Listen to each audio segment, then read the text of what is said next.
Rain poured down in relentless sheets, drumming against the thick canopy of trees. The night sky was restless, filled with flashes of lightning that split the darkness. Beneath the wild storm, a man named Riven trudged through the forest, his boots sinking into the soaked earth. He had been on his way home from a supply run when he noticed something unusual, a fiery streak across the sky, vanishing into the depths of the woodland. A crash followed moments later. A meteor? No, it was something else. Something alive. Riven was no stranger to strange events. He had seen his fair share of oddities in this world, but what he discovered that night would change his life forever. Following the trail of destruction through the trees, he came upon a wreckage, smoke curling from a sleek, silver vessel, twisted metal glinting under the dim moonlight.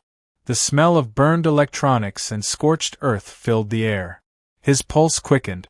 Then he saw them. Near the wreck, partially shielded by a broken wing of the ship, lay a woman, tall and slender, her skin a soft violet hue that shimmered faintly even in the darkness.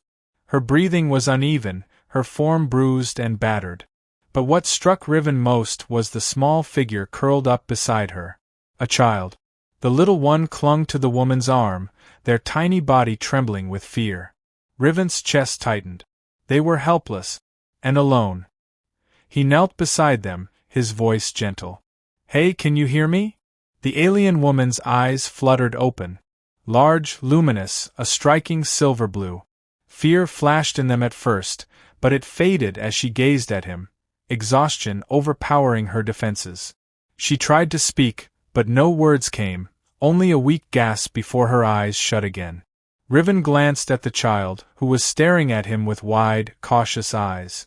The little one's fingers curled into the woman's tattered clothing, as if afraid he might take her away.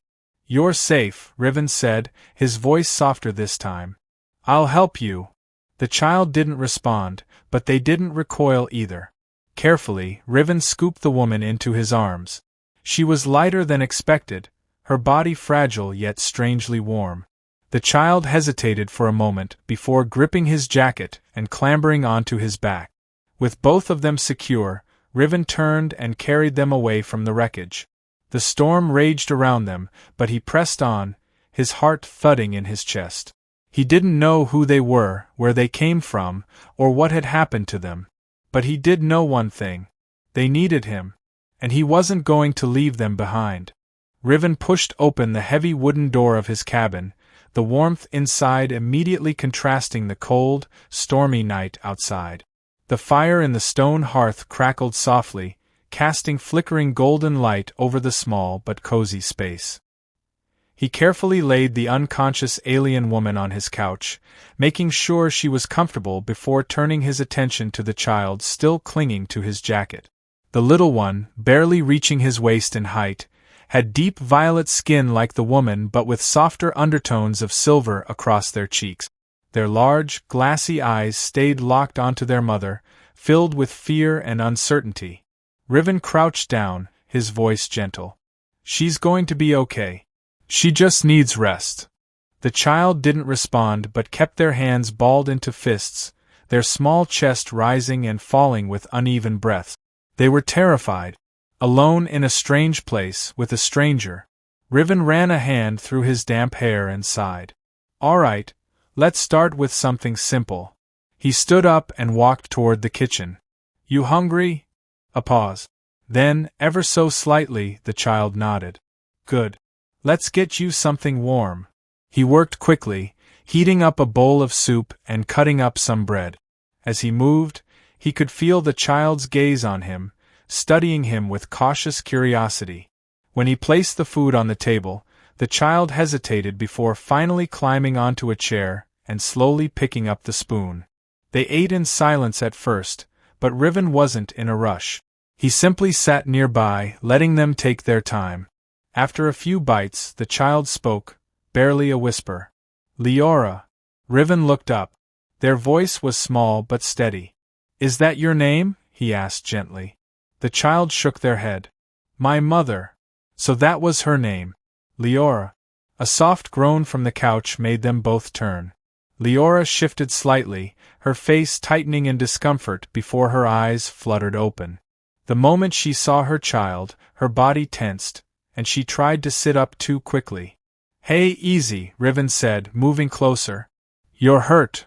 Leora's silver-blue eyes darted to him, then to the child. When she saw they were safe, some of the tension in her shoulders eased.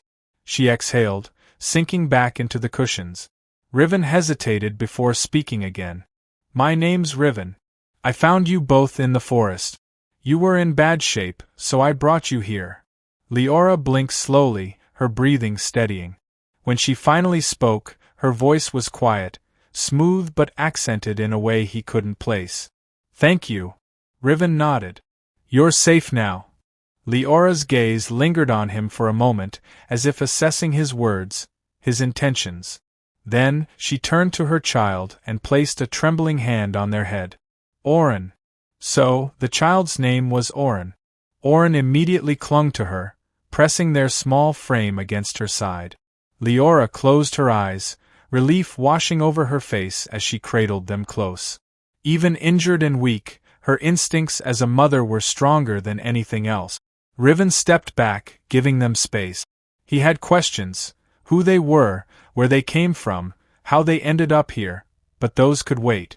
Right now, they needed rest, warmth, and time. Leora looked at him again, her expression unreadable but no longer filled with fear. There was something else in her eyes now, something softer. Trust. And for reasons he didn't fully understand yet, that trust meant everything to him. The next morning, soft sunlight filtered through the cabin's windows, casting a golden glow over the wooden walls. The storm had passed, leaving behind fresh, crisp air and the scent of damp earth. Riven had barely slept, his mind too full of questions. But none of them mattered as much as making sure Leora and Oren were okay. Leora stirred first. She moved slowly, testing her limbs as if unsure they would obey. When she tried to sit up, a sharp breath escaped her lips. "Careful," Riven said from across the room. He had been tending to the fire, but the sound of her shifting drew his attention. "You're still hurt." Leora's silver-blue eyes met his. They were alert now, more aware than last night. "You helped us," she said softly. It wasn't a question. Riven nodded. "Yeah. You needed it." Leora looked down at Oren, who was curled up against her, still sleeping. She gently ran her fingers through the child's silver-streaked hair, her touch filled with quiet affection. "Your injuries aren't too bad," Riven continued, setting a cup of warm tea on the table beside her. "Mostly bruises and exhaustion. But you should rest." Leora glanced at the drink, then at him. A moment passed before she carefully took the cup in her hands. She sniffed it cautiously before taking a slow sip. A quiet sigh escaped her lips, a sign of relief. "Oren told me your name," Riven said. Leora's lips curled slightly. "And yours?" "Riven." She nodded, as if testing the name on her tongue. "You live alone?" "Yeah." He pulled a chair closer but didn't sit just yet. "It's quiet out here." "I don't mind it." Leora tilted her head slightly. "You saw us fall?" "I saw the crash, yeah. Wasn't sure what I'd find, but—" He hesitated, watching the way she held Oren close, her fingers never straying far from them. "Did something happen to your ship?" Leora's eyes darkened. She exhaled through her nose, gripping the cup a little tighter. "We were attacked." Riven's jaw tensed. "Who?" For a moment, Leora didn't answer. Then, in a quiet voice, she said, "The Vuric." Riven had never heard of them, but the way she said the name sent a chill down his spine. "They're dangerous?" Leora nodded, glancing toward the window as if expecting something, or someone, to appear. "They hunt those who are different." She took another sip of the tea, her fingers trembling slightly. "Oren and I were trying to escape them. But they found us." Riven sat back, absorbing her words. He wasn't sure what the Vuric were, but one thing was clear. Leora and Oren were running for their lives. And now they were stranded here, on Earth. "You don't have to explain everything now," Riven said, watching her closely. Just know you're safe here. Leora studied him for a long moment. Then, slowly, she nodded. Oren stirred, letting out a tiny yawn before blinking up at Leora. The child rubbed their eyes before peeking at Riven. Their expression was no longer just wary, it was curious. Riven gave a small smile. Morning. Oren hesitated before whispering, morning? Something about that made Riven's chest tighten. He wasn't sure why. Leora touched Oren's cheek gently. We must not be a burden, she murmured to them. You're not, Riven said immediately. You both can stay here as long as you need. Leora's eyes softened, but there was something else there too. Something deep, unreadable. You are kind, she said. But you do not know what you are offering. Riven gave a small shrug. Maybe not. But I know you needed help. And I don't turn my back on people who need it. Leora looked at him, truly looked at him, as if trying to understand why he would do this for strangers. Then, in a voice barely above a whisper, she said, Thank you, Riven. Oren nestled against her, their small body warm against hers. Riven glanced out the window, watching the morning light stretch over the trees. He had been alone for a long time, used to silence, used to isolation. But now, he wasn't sure if he wanted that anymore. Not when this felt right. Days passed, and Riven's cabin no longer felt like a place for just one man. The quiet solitude he had grown used to was now filled with soft footsteps, whispered words in an unfamiliar language, and the occasional sound of Oren's laughter, hesitant at first, but growing stronger as they grew comfortable. Leora was healing. She moved with more ease, the bruises on her violet skin fading. But something else had changed too.